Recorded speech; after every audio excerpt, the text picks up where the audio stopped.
મહત્વનો કોઈ ફાળો હોય તો મા બાપનો છે વાલા ભક્તો. જીવતા મા બાપ હોય ને ત્યારે કિંમત ન હોય, જ્યારે મા બાપ મરી જાય ને પછી કિંમત થાય એની.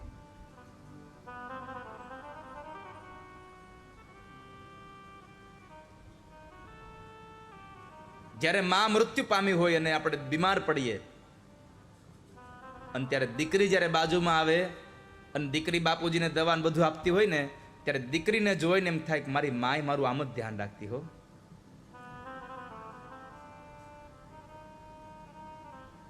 અને જ્યારે માની યાદ આવે ત્યારે આંખોમાંથી પાણીઓ પડે છે. આ સંસારમાં મા બાપ જેટલું સંતાનનું ધ્યાન રાખે છે ને એટલું ધ્યાન બીજું કોઈ નથી રાખતું, કોઈ જ નહીં. ચાહે પત્ની હોય, ચાહે બાળકો હોય, કોઈ પણ હોય, જે ધ્યાન મા બાપ રાખે છે. એક યુવાન દીકરો નોકરી કરતો હતો. રોજ ટુ વ્હીલ લઈને જાય નોકરી, ઓફિસે ટિફિન લઈને જાય અને પાછો આવે. રોજ ટિફિન લઈને જઈને પાછો આવે.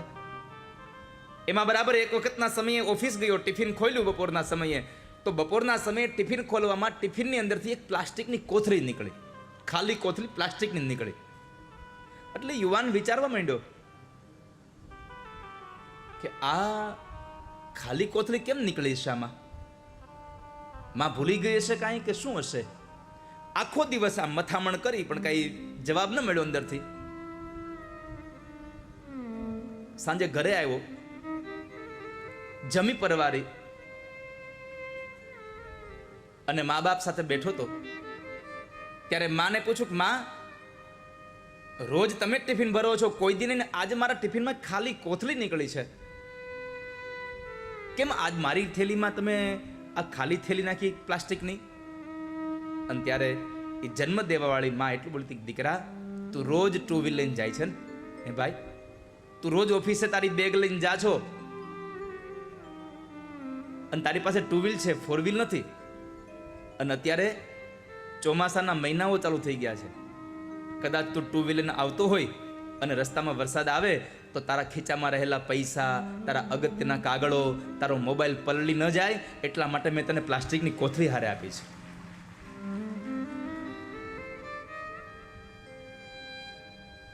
આટલું ધ્યાન માં રાખે. સમય ઘણો વ્યતીત થઈ ગયો. દીકરાને એના પત્ની આવી ગયા, એના ઘરે દીકરાઓ મોટા થઈ ગયા, મા બાપ મૃત્યુ પામ્યા હતા.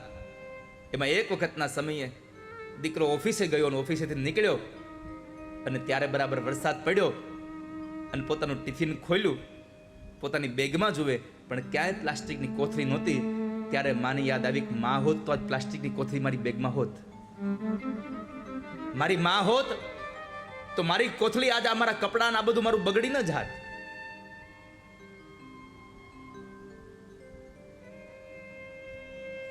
તારી યાદ આવે મારા પાપણે પાણી પડાવે, મારી જન્મની દેનારી મને તારી યાદ આવે. તારી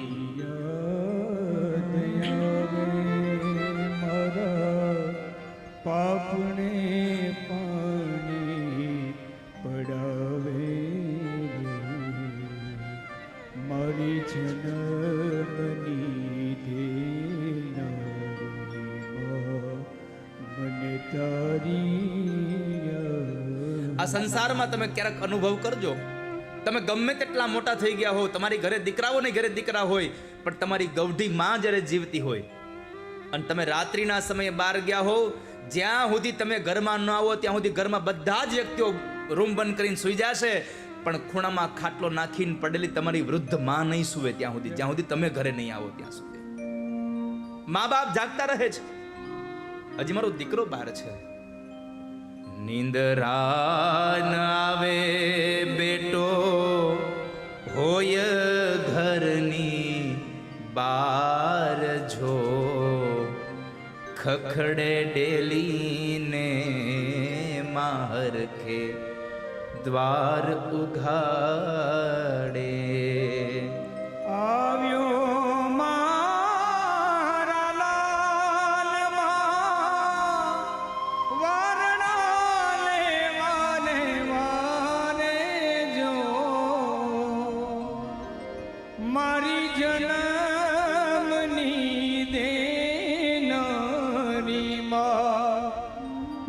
મને તારી યાદ તારી યાદ આવે મારા પાપને પાણી પડાવે જો મારી જન્મની દેનારી માં મને તારી યાદ એક જન્મની દેનારી માં એવી છે કે દીકરો ગમે તેવો થાય તો માના મોઢામાંથી દીકરા માટે કોઈ દી કુભાવ ન જન્મે.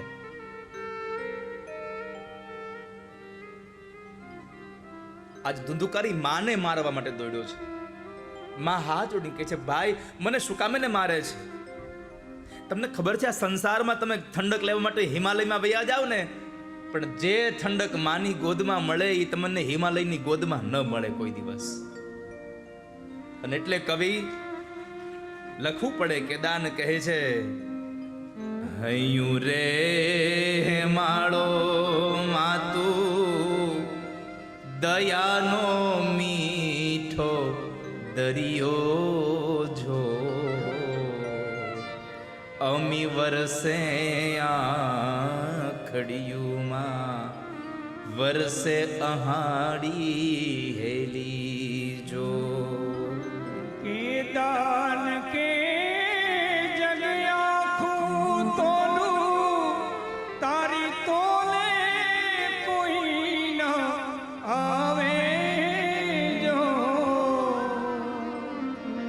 મારી જન્મની દેનારી માં મને તારી યાદ આવે તારી યાદ આવે મારા પાપને પાણી પડાવે જો મારી જન્મની દેનારી માં મને તારી યાદ આવે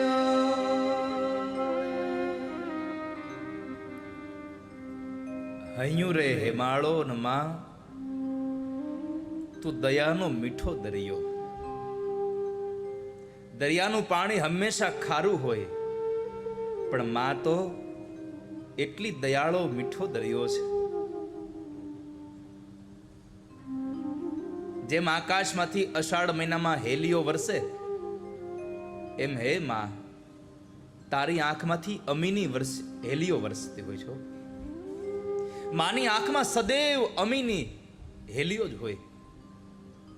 માને એક દીકરો હોય તો ભલે, 4 દીકરા હોય તો ભલે, જે પ્રેમ માં મોટા દીકરાને કરતી હોય એટલો જ પ્રેમ માં નાના દીકરાને પણ કરતી હોય. એની બધી જ આંખો હરખી હોય છે.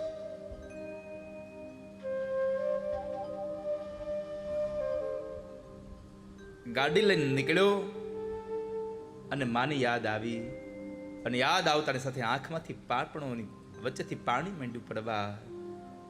તારી યાદ આવે મારા પાપણે પાણી પડાવે જો એ જન્મની દેનારી મને તારી